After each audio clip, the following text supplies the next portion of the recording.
The battling aspect of a battle shonen is probably the most well-regarded and popular facet of any particular manga that finds itself contained to this genre. The plot, characters, and themes are all obviously massive components that make these stories worth consuming, but if you fail at making the fighting interesting in a series that centers around combat resolving conflict, then you aren't likely to be all that enjoyable. And in this video, I wanted to compare two manga that are extremely popular and successful that are both known for having amazing fights: Dragon Ball and Jujutsu Kaisen. Series both new and old that depict their conflicts in entirely different ways, in manga that are both some of the best in the industry when it comes down to it. So in this video, I'll be breaking down both series' good and bad qualities when it comes to fights, in the hopes of finding out which one is better for you and why. And with me here to compare these two mangas' fights, I have with me a Dragon Ball savant, 6. Go and say what's up, let them know why you here, bro. A Dragon Ball savant. Never been called something like that, but I appreciate it. But yeah, let's talk about it. So yeah, I mean, just starting with Dragon Ball 6, like before we really get to the comparisons, you want to kind of just lay out some of the things that you think Dragon Ball fights, both in the anime and manga, do particularly well, or things that just contribute to it being known as one of the best series for fighting specifically. So one of the things that I like the most about Dragon Ball, and I'm going to talk about manga specifically first, is the paneling. I think Toriyama is really good at paneling, and I guess this can sort of come down to like a character perspective, this particular aspect. But if you notice, like in Dragon Ball, the more like good guys, typically, they have these like rounded speech bubbles. But then like when they get more intense, or like more intense characters, they have like these angular kind of speech bubbles and whatnot. So like a good thing I like in Goku versus Frieza, or Namek, the first one, is when Goku goes Super Saiyan, he starts getting those angular speech bubbles or whatever. And then like the way Toriyama lays out his paneling, the fight just flows so well. Like it's like he knows exactly where your eyes would go next.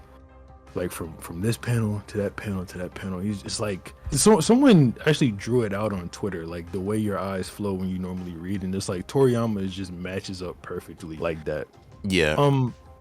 A thing for, I guess, the anime and the manga is sort of how I like to call it dynamic Dragon Ball fights can be, where a lot of anime like Naruto, JJK has this as well. It's not necessarily a problem, it's just something that they don't really have. It's like Dragon Ball fights take place over a very large area, and the characters very much so use that big area for, like, whether it be explosions or something like that. Like you think of in JJK when Gojo pulled off his hollow purple, right? He blew up a city. And then that's something that people just do in Dragon Ball all the time. I guess you could say, okay, maybe that dwindles how special they can be when they just happen like that all the time.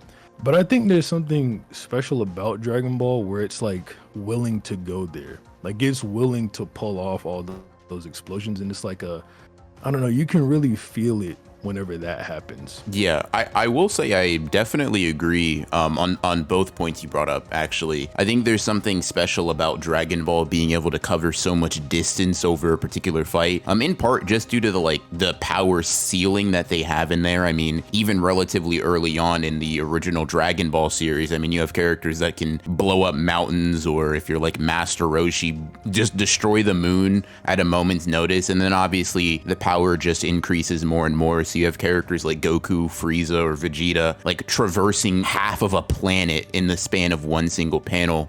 And I think especially the earlier on you go in Dragon Ball, where you start seeing that scale, you really do get a sense of just how grand everything is. Goku, Vegeta, even like weaker characters, you can look at a Krillin or a Piccolo or Tien. These characters feel very fast, they feel very powerful, and I think part of that does come from the fact that you can see that these characters, every time they hit another person, they're flying across mountains and just these like very large amounts of space, just just continuously over short spans of time. So I definitely think that contributes. And I wanted to make note of the paneling real quick, because you definitely make a good point about Dragon Ball paneling being particularly easy to follow. And I think a big part of that is because of how reliant Toriyama is on using like ki blast and like a character's aura to literally direct your vision. It's almost like an arrow just pointing you at each juncture in a fight. Just, okay, look here, now look here, and this flying maneuver transferred into this kick, and this kick follows up into this punch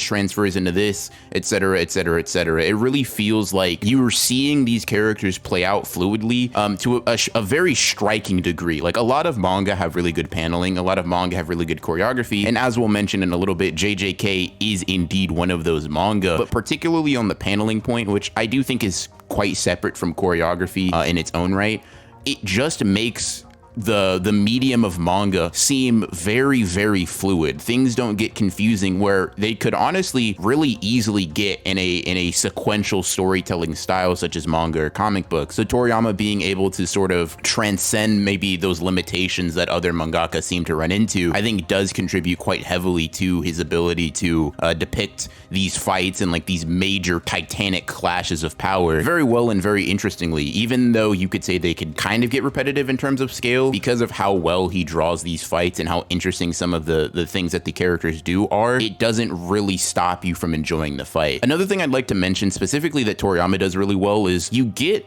a lot of characterization just based on the way that these guys go at it. For example, Goku, especially earlier on in the story, in the Saiyan saga and even the Namek saga, really prefers fighting on the ground, right? That's because of his martial arts base. He seems to particularly fight better and just prefer to fight in a grounded sense. And I mean, that makes sense. He's been fighting on the ground for significantly longer than he's ever been able to even fly, especially at earlier parts in Dragon Ball Z. So when you see him decide to go up against Frieza or Vegeta and fight on his home turf and fight with a very more tactical martial arts base than these two characters, it makes a lot of sense. And sort of implicitly, you're understanding what the difference is between these two characters. Like Six mentioned with Super Saiyan, not only does the paneling or the like speech bubbles get a lot sharper and harsher, but Goku's fighting style also gets significantly more aggressive, more animalistic, and a little bit less refined until he starts to calm himself down and sort of like understand that, wow, Frieza really ain't shit when he's a Super Saiyan. Yeah, I mean, specifically towards the end of their fight, when everyone's finally off Namek and it's only Goku and Frieza left, he's like, let's go back down to the ground. Well, he doesn't say that, but he goes back down to the ground, and Frieza's like, okay, so that's what you want to do. And it's like Goku did say earlier, hey, I prefer fighting on the ground. So, I mean, yeah, that is a really cool aspect of Dragon Ball. Another, like, good thing about Dragon Ball, and you can say, okay, Dragon Ball is far longer than JJK is, right?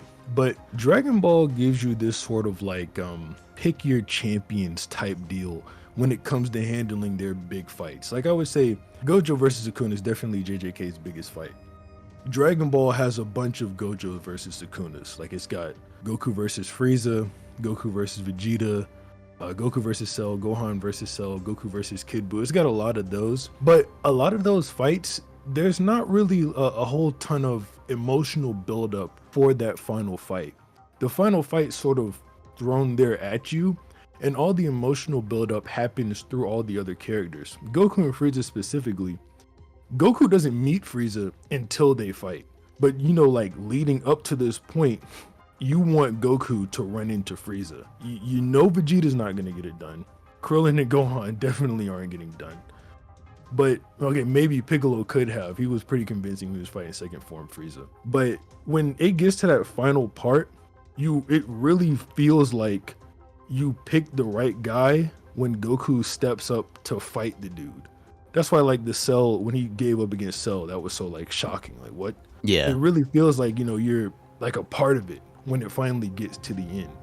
Yeah, I 100% agree. I think something you'll also notice in like comparing Dragon Ball fights to, I'm gonna be real, almost any other manga, maybe barring Naruto, like there are very few series that I think in terms of battles that like impacted childhoods and impacted lives from a very early age, you're gonna really struggle to see a fight that is like as impactful as Goku versus Frieza or Gohan versus Cell specifically, because those two really stick out. Goku versus Vegeta in the Saiyan saga is also a very big one for a lot of people, but I think those three fights sort of encapsulate this like nebulous impact that these fights have almost regardless of their quality. Don't get me wrong, both the anime and manga, at least for a majority of these fights, do a really good job of depicting what's going on. Visually, they're very engaging. Narratively, they are as well. But even beyond that, because of when they took place and because of like where they were in many people's lives, it's sort of like it's hard to even fathom the idea of putting certain fights or certain manga over Dragon Ball in that specific aspect because of how impactful and iconic it is. And I know that isn't necessarily a direct claim on whether Dragon Ball fights are in a technical sense better than JJK fights specifically. However, that is to sort of explain why I think even if you see JJK check off all of the boxes for a great fight, there may be this implicit bias or this like innate desire to stick with Dragon Ball regardless of that. And I do think that it sort of makes sense when you look at when Dragon Ball came out or when it was being really relevant, especially for people in the West. And it doesn't hurt that its quality holds up to that nostalgia factor too. I mean, I was rereading Gohan versus Cell specifically, and while that isn't the craziest fight in terms of Toriyama's paneling and choreography, going from Goku versus Cell into Gohan versus Cell is just like an extremely crazy back-to-back battle sort of sequence, and it still holds up. I mean, I've reread Dragon Ball numerous times throughout the years since my first time viewing it, and I mean, every time I find myself surprised again just how well the series holds up, especially in the fighting department. I mean, that is almost entirely what Dragon Ball is known for, somewhat to its detriment when you're like talking about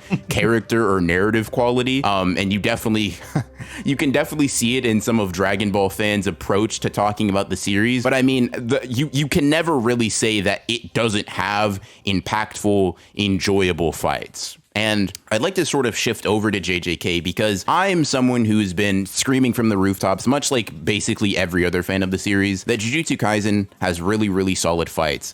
Some of the best in ongoing manga right now, I would say. And I think that's a general opinion and sentiment that could be shared by most people that aren't just outright haters. So, Six, just to let you take the lead once more, did you want to jump into some of the things that Jujutsu Kaisen does specifically, maybe that are different than Dragon Ball, but maybe that are also similar, that it also does like really well and kind of cements it in people's hearts and minds as like a manga right now that handles two characters just going at it really well? Yeah, so to touch on what you said about, JJK has some of the best ongoing fights in current gen manga, I'd like to say that I think it definitely has the best ongoing fights in ongoing manga currently. And I don't think it's close in any regard to any of the other ones coming out. Not Boruto, not Chainsaw Man, not Kagurabachi. None of the new ones coming out have anywhere near as good a fights as JJK does. Now, specifically, I like this video topic because these happen to be my two favorite series when it comes down to fights, Dragon Ball and JJK. So when I mentioned Dragon Ball is very dynamic in how it approaches its landscape, JJK is very dynamic in the way it uses its power system. And the really, really good fights in JJK, the ones that everyone hypes up, like Hikari versus Kashimo, Sukuna versus Gojo, Yuta versus Ryu Uro and the Cockroach. What those fights do really well, even Yuji and Toto versus Mahito, is they abuse JJK's power system to the utmost, where it almost feels like all these guys are cheating the way that they're using it. Like, Yuji can use Black Flash at will. That's not supposed to happen. Well, he can't, but it seems like that's not supposed to happen. Gojo and Sukuna keep flipping the conditions on their binding vows. Hikari had used like 4 domains in a row while having infinite cursed energy. And then like everything Sukuna does with binding vows, those fights, they all introduce a new aspect to the power system that either gets built on later or is just that cool in the moment. It's to the point where you almost never know what's gonna happen next.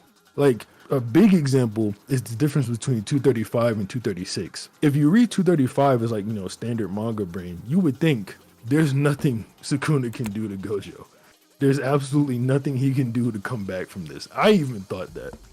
Then we learn the way Maharaga's adaptation works. Sukuna knew and he started learning from Maharaga, and that's how he was able to basically just cut through infinity. There's like a never-ending pool of how far JJK's fights can go with its power system, to the point where it's almost like, not even almost, it's down to a person's very nature, how strong you can get in JJK. Your own personality can put a cap on you when it comes to JJK. And for someone like the King of Curses, who has no cap, like I said, the power system is almost infinite in the terms of like things that he can do with it. So that's one thing I really like about JJK. I guess that's a like cursed energy versus ki thing in general, but doesn't matter. JJK's fights on that level with the power system is better than Dragon Ball's. Yeah, and I agree. In a technical sense, generally speaking, JJK just has the advantage over Dragon Ball. And that isn't to say that Dragon Ball is bad for that. You can just tell Toriyama doesn't really care to explore the series in that manner, whereas Gege basically went into the series with the express intent to do that, right? From the very beginning of the story, cursed energy, cursed techniques, and like all of these other aspects or offshoots of it have been built up to it. You have like very minute abilities or showings that happen earlier in the story that in the moment just seem like, oh, that's interesting, but that probably doesn't mean anything. And then 30 chapters later, you'll have like one of the most elite sorcerers in the verse be like, yeah, you see that? You remember that one tidbit that happened 30 chapters ago? Well, that leads to this leads to that, etc., etc., etc. I mean, I will never forget the weekly experience of watching Yuta, Ishigori, and Uro open their domain simultaneously and just lose it. Because up to this point, that had been the first time in all of JJK that 3 domain expansions had been clashing with one another, and we honestly had no idea what would happen, right? We had seen domains clash, we'd seen people win domain struggles, we had seen individual domain openings several times in the story, and Gege was able to take all of that, take a couple of things and elements in the story that are relatively simple and easy to grasp, threw them together in a way we had never seen before, and then just completely change the dynamic and course of that fight. And he does this pretty consistently.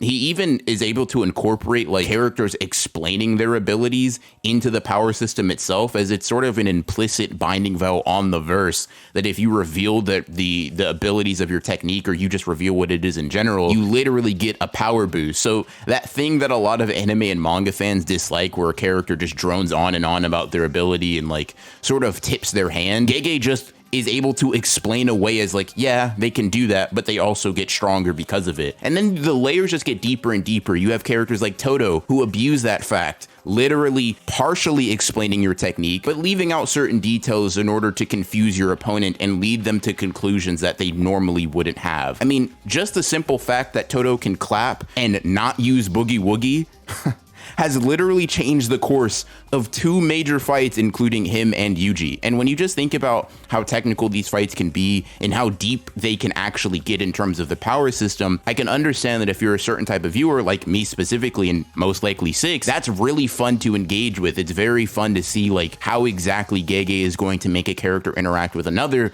when we've never seen their abilities do so before. Another thing that I think plays into that technical aspect, but also is just fun in general, is JJK characters, a lot of the biggest fights, they're not 1v1s, right? Some of them are for sure, but these guys just be jumping, right? There's no honor among thieves here. They're just like, damn, bro, this guy's really strong. What if we all fought him at once though? You know what I mean? Like Yuji versus Mahito, a fight and a conflict that had been built up since like chapter 30 of the series. It concludes with Nobara being a big help and Toto assisting him throughout a majority of the battle, right? It's a big climactic arc for him. And guess what? 2 other people help him throughout that battle, and Toto is essentially just tag teaming Mahito with him. Like a lot of fights, we see that with Hanami. We see Yuji and Megumi interact with each other a little bit when fighting some random curse user. We see these sort of like jumping fights happen multiple times, and it's not just in the good guy's favor. I mean, Yuta pulls up to the Sendai colony, and I mean, he basically 1v4s them all, right? He pulls up, takes out Druve, pulls up, takes out the cockroach, starts fighting Uro. Ishigori comes in, starts trying to mess things up, and we just get to see all of these characters interact. We see them think and like forced to really expand their minds and their interpretations of their own abilities and what they should do. So I think in that aspect, in the cerebral part of a fight, JJK is very, very, very good. And when you pair that with what I think to be really, really good fight choreography specifically, you get you get a formula that just is gonna keep spitting out banger fights. I mean, just looking at some of the conflicts that aren't really crazy from a character or technical level, I mean, you still have just a spectacle, right? I think that it's fair to say that in paneling alone, Toriyama kind of washes Gege. I mean, it's kind of I mean, to be fair, Toriyama probably washes most mangaka and most artists that I've seen in the specific paneling department. But like Gege specifically is kind of notorious for being a little bit confusing sometimes with the way he lays out a fight. But when Gege really locks in, right, when he's ready to really have 2 characters, 3 characters, 4 characters throw down, I think the choreography is always like a really fun aspect of it. Yuji versus Choso is a big one that comes to mind when I think about like JJK fights and really good choreography.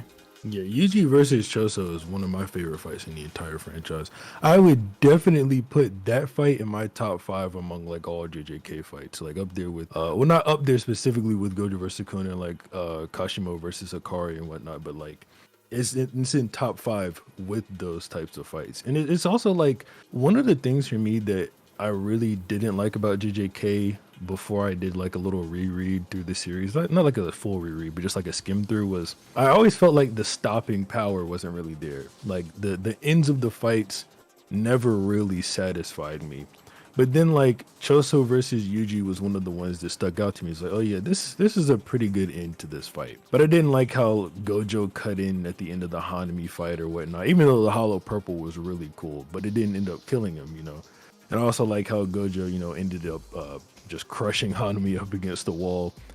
JJK, for the most part, it's got pretty good endings to fights. I know like recently the controversy is around 236 and Gege's decision to, you know, off-screen Gojo. And I didn't like that one at first either. But when I read it, and the way Gege lays out the dialogue, it's a really nice end to Gojo's character.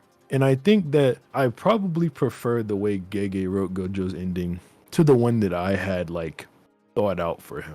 But yeah, I mean, that was just one of the problems I had with JJK fights initially anyway. Yeah. And I can, to be honest, kind of see that because Dragon Ball and JJK fights, to directly compare them head to head, do end very, very differently in nature. Like, I think JJK very often sort of like steals that satisfaction from you, a lot of the times intentionally so. I mean, you look at one of the biggest fights in the series in terms of like character buildup, and it's Yuji versus Mahito, right? And how does that fight end? Yuji's walking down Mahito, he finally beat him, the guy that had tormented him almost as much as Sukuna throughout his entire like sorcerer lifetime. And guess what happens? He doesn't kill him, Kenjaku comes in, absorbs him, and then says, all right, well, my plan's been going great. It's time for step 2, right? And I can understand how from like a satisfying like gratification standpoint, that does suck. I mean, you look at Dragon Ball fight endings, and I'm gonna be honest, from like the most basic sort of like cookie cutter standpoint, which is not an insult to Dragon Ball, by the way, they hit a lot harder than JJK fights. It feels very cathartic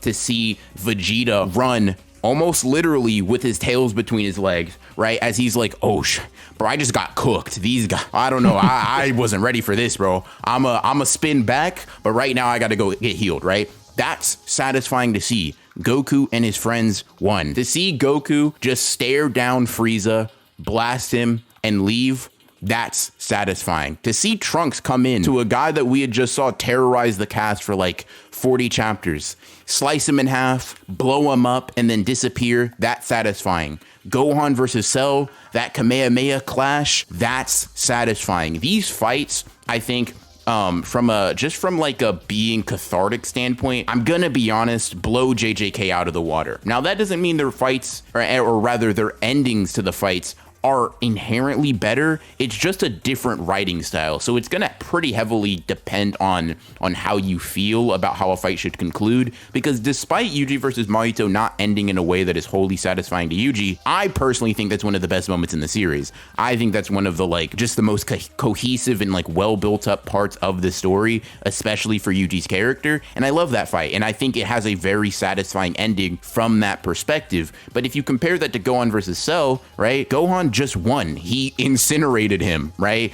yeah, there's the little minor problem of Goku being dead, but the thing about that is like he could have came back, right? And that's not I'm not going to even get into that whole thing, right? But there's sort of this air of like, hey, we're closing this chapter completely.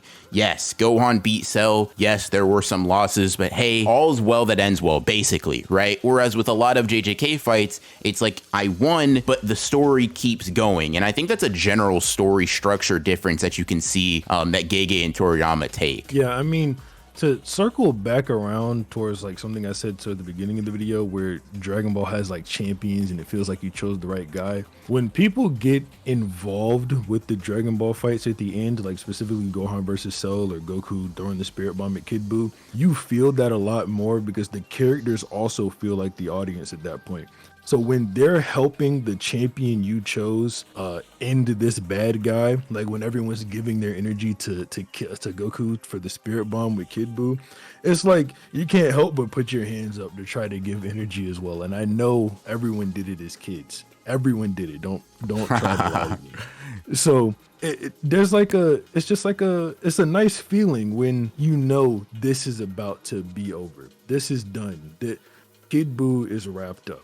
Cell is wrapped up. Frieza is wrapped up. It's just a nice feeling as compared to JJK where things can sort of mesh together. Like there are the clear endings of the arcs, right? Like even though Kenjaku came in and absorbed Mahito, he still ended the arc with showing up a whole bunch of curses and running away with Prison Realm. That was a nice end to Shibuya. I liked it personally. It just doesn't hit the same as like a solid win, you know? For sure. And I will say, like, you kind of notice it too, because, for example, Yuta versus Sendai, right? Yeah, that's part of a much bigger arc, but I mean, Yuta just handily beat them, right? He beat Ishigori, he beat Uro, he beat the Cockroach, he beat Droove. And I'm going to be honest, that fight is really, really high for me in my personal rankings for JJK, probably because of how satisfying that ending was, right? We got the Justice Once panel, Yuta bodied Ishigori and's like, all right, cool, I'm done. Thank you for your points. I'm gonna go hang out with my friends now, right? Very satisfying conclusion for that whole little mini arc. And I think it sort of speaks to the knee-jerk reaction for like JJK fights maybe being a little bit worse in general than Dragon Ball ones. Now, I would wager personally that when JJK is all over, assuming Gege keeps his finger on the pulse and stays locked in, JJK fights are almost as an entirety going to get retroactively better because of how the story concludes. Whereas with Dragon Ball, you get the benefit of knowing, minus Dragon Ball Super at least. Yeah, minus Super. Yeah, you get the benefit of knowing, hey, this is how the story ends. There's no more really questions that you need to ask. There's no more like things that need to be played out. For Dragon Ball, at least the original run, right, from all the way Kid Goku up to him beating Kid Buu, having a grandchild with Pan, like all that stuff, like him basically going through his life and us seeing that from start to finish. You don't really have questions there. You don't really have wants there. You've seen everything that Toriyama intended to give us. And that's one thing I think Dragon Ball sort of has it in its advantage as well. The hindsight is 2020 there, whereas with JJK, we're still literally in the midst of it, right? It's hard to see the forest when you're still walking through the trees. I like that quote. But yeah, I mean, maybe at the end of JJK, if it does end this year or maybe next year. Personally, I don't think it's ending this year. There's just no way. Like, Gege has 12 chapters left to wrap up the story. Absolutely not. No way. It's definitely not ending this year. And with all the breaks, yeah, not happening. So yeah, maybe when JJK does end, you can look at the fights retroactively and like, oh, it makes sense why this fight didn't have like that super impactful ending. I mean, there are already some fights where you can just see that. Like if Yuji did kill Mahito, I mean the story would probably suck right now. Like Kenjaku wouldn't have reshaped the barriers, and so I mean, it probably will be like when we look back on JJK in 2024, we'll probably be like, yeah, these fights are better the way that they ended right here. But I mean, yeah, that's. I don't think I have anything else to say. No, I mean, I will definitely say, I think your determination as to like which fights hit harder almost entirely depends on your sensibilities as like a manga reader or anime watcher, right? Because I'm going to be honest, when I'm in the mood for just raw, just bullshit, just two characters going at each other and it looking cool, right? I'm gonna be honest, JJK is still great in that department, don't get me wrong, but there's not much out there better than Dragon Ball. But if I'm like particularly looking for those power system interactions, for that like cerebral, I'm trying to predict what you're thinking and you're trying to predict what I'm thinking, and you're going back and forth and you're like trying to outmaneuver each character, to me, JJK is hands down better. So I am very curious for everybody that watched this video and got to the end, which one do you prefer? Like, are you someone that prefers JJK style of fights more than Dragon Ball? And you know, just let us know if you think we covered the topic well, because I definitely think we covered most of what makes Dragon Ball and JJK fights special. So I'm very curious what you guys think, and you can let us know. And thank you, Six, for joining me. You made this video much easier and much more fun, so I appreciate you. Yes, sir. Yeah, so, you know, we're going to have some collabs over on Six's channel, and if you guys just want to see Dragon Ball content, JJK content, or Naruto content over there, go ahead and check him out. Going to be definitely doing more videos with him that you're going to see over here as well. So subscribe to both of us, and we'll see you in the next one.